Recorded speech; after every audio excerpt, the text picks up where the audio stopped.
shambani kwetu. Asante sana. Kwa majina anaitwa Roman Mfinanga. Niko katika Chuo Kikuu cha Kilimo cha Sokoine SUA. Nipo kwenye kitengo cha bustani. Kitengo hiki kilianzishwa mahususi kwa ajili ya kuwahudumia wanafunzi wote ambao wanasoma shahada za awali pamoja na shahada za juu ambao wanasoma masomo ya bustani. Masomo hayo yanasaidia wanafunzi wetu kuweza kupata ufahamu na uelewa katika kilimo cha uzalishaji wa miti ya matunda. Hiki ni kitengo cha bustani. Kitengo hiki kinahusika na uzalishaji wa miti ya matunda, mboga, viungo pamoja na maua ya aina mbalimbali.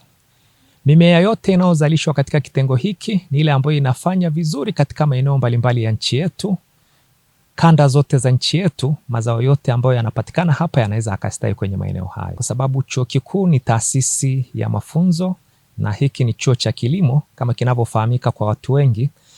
Na namna mnavyoiona mimea ambayo iko mbele yenu, mingi imepitia hatua zote za kitaalamu za uzalishaji, na wakati wa uandaji wa hii mimea inahusisha wanafunzi wenyewe ambao wanasoma hapa, wakati wa maandalizi, wakati wa mitihani, na pia wakati mwingine wote ule ambao wanahitajika kuja huku shambani, basi wanahusika na maandalizi yote ya uandaji wa hii miti ambayo tunaiona. Mbali na chuo kutoa elimu kwa wanafunzi wetu wa ndani, pia kinatoa mafunzo ya muda mfupi kwa watu mbalimbali ambao wanafika hapa chuoni kwa ajili ya kujifunza namna bora ya uzalishaji wa mimea ya aina tofauti, hususan mimea ya bustani.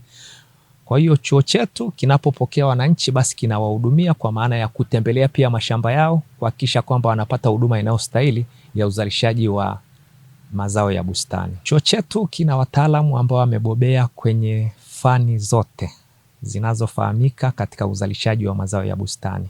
Kwa kweli, kwa muda ambao nimekaa hapa, sijaona kuna zao ambalo limewashinda wataalamu wetu kutatua changamoto yake. Changamoto zinatofautiana, lakini utatuzi wake upo kwa sababu wataalamu wapo ambao wamesomea masuala na wanafanya kazi yao kwa weledi kuhakikisha kwamba mazao hayo yanaendelea vizuri na yanatoa mazao ambayo ni kama mnavyoona. Mimea iliyoko hapa ni mingi sana. Tunayo miche ya parachichi mingi, tunayo miche ya embe mingi, tunayo miche ya mdalasini, tunayo miche ya mipera, tunayo miche ya mifenesi, tunayo miche ya mastaferi, miche ya makadamia, miche ya iliki, miche ya tangawizi na miche mingineo mingi sana. Miche hii yote baada ya wanafunzi wetu kuifanyia practical na kuizalisha, pia chuo kinauzia wananchi ambao wanaenda kupanda kwenye mashamba yao kwa ajili kwanza ya kuongeza bioanuai na pia kuwaongezea kipato vile wananchi wetu na kuongeza pia afya ya jamii. Asante. Kwa chuo chetu tunafundisha hata mazao ambayo ambayo hayajazoeleka sana katika nchi yetu, kwa maana ya kuhakikisha kwamba wananchi wanayafahamu, hususan wanafunzi wetu, ili hata akija kupata kazi katika ndani ya Afrika Mashariki au nje ya Afrika Mashariki, basi aweze kutumia utaalamu wake vizuri.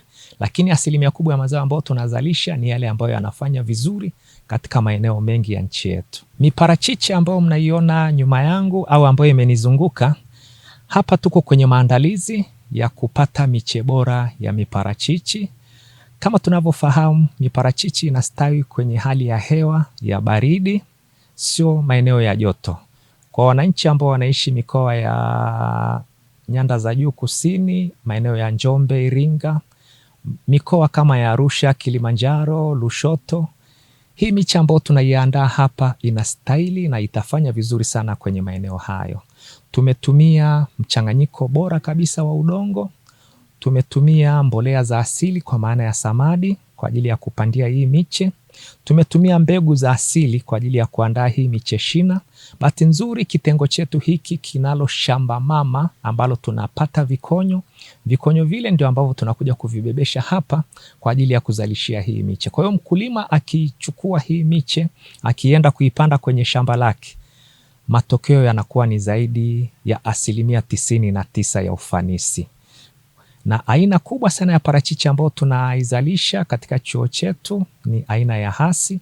Hii Hasi imejipatia soko kubwa sana ndani ya nchi na nje ya nchi. Kwenye nje ya nchi nadhani inasafirishwa kwenda Mashariki ya Kati pamoja na nchi za Ulaya, na bei yake pia ni nzuri. Kwa hiyo tunawashauri na tunawahimiza sana wakulima wafike kwenye kitengo chetu kwa ajili ya kujipatia hii miche bora ambayo itakuwa inafanya vizuri kwenye mashamba yao pia. Miche ambayo tunaiandaa hapa chuoni kwetu, tofauti yake kubwa ni muda wa kuzaa. Lakini muda wa kuishi inafanana na ile miche ya kienyeji ambayo ni kuanzia miaka 30, miaka 40 na kuendelea. Itakuwa inazaa kwa kiwango kile kile. Ila kwetu badala ya kuanza kuzaa labda mwaka wa 10 au wa 11, kwetu kwa kutumia taaluma ambayo iko hapa chuoni kwetu inaanza kuzaa kuanzia miaka 2, 3 na kuendelea. Kwa hiyo mkulima anapata faida kwa haraka badala ya kusubiri mpaka mwaka wa 7, wa 10 ndio parachichi yake ianze kuzaa. Kwa kuangalia hivi viriba ambavyo tumepanda hii miche yetu ya parachichi, tumetumia udongo wa misitu, tumetumia mbolea ya samadi, tumechanganya pia na mapumba ya mchele. Vyote hivi vinapatikana kwenye maeneo yetu, kwenye mashamba yetu. Kwa hiyo hatutumii kabisa madawa wakati wa kuandaa miche ambao tunaenda kuwauzia wakulima. Kwa hiyo tunajitahidi kwa kweli kutumia vitu vya asili au mbolea za asili kwa ajili ya uzalishaji wa miche yetu. Kilimo cha matunda ni kilimo ambacho ni endelevu na faida zake pia ni endelevu. Wakulima wengi ambao wameamua kuanzisha mashamba ya kilimo cha matunda kwa kuzingatia ushauri wa kitaalamu wamepata mafanikio makubwa sana. Nadhani tumekuwa tukitembelea mashamba na tumekuwa tukiona matokeo mazuri kutoka kwao. Kwa hiyo tungeshauri wananchi wafike kwetu kwa ajili ya kujipatia hii miche na mazao mengine ambayo yanapatikana hapa SUA. Wanafunzi wetu ambao wanasoma katika kitengo cha bustani, tunazo kozi katika ndaki ya kilimo. Kuna kozi ya kilimo cha bustani, kuna kilimo mseto, kuna kilimo cha agronomia na kadhalika na kadhalika. Wanafunzi hawa kiukweli wamekuwa wakijiajiri wenyewe na wamekuwa wakipata maendeleo makubwa sana kwenye maisha yao. Pia wengine ambao wamekuwa wakifanikiwa kupata ajira kwenye maeneo tofauti wamekuwa na ufanisi mkubwa sana, na matokeo tumekuwa tukiyapata kwa kupitia waajiri ambao wamekuwa wakitoa testimoni mbalimbali.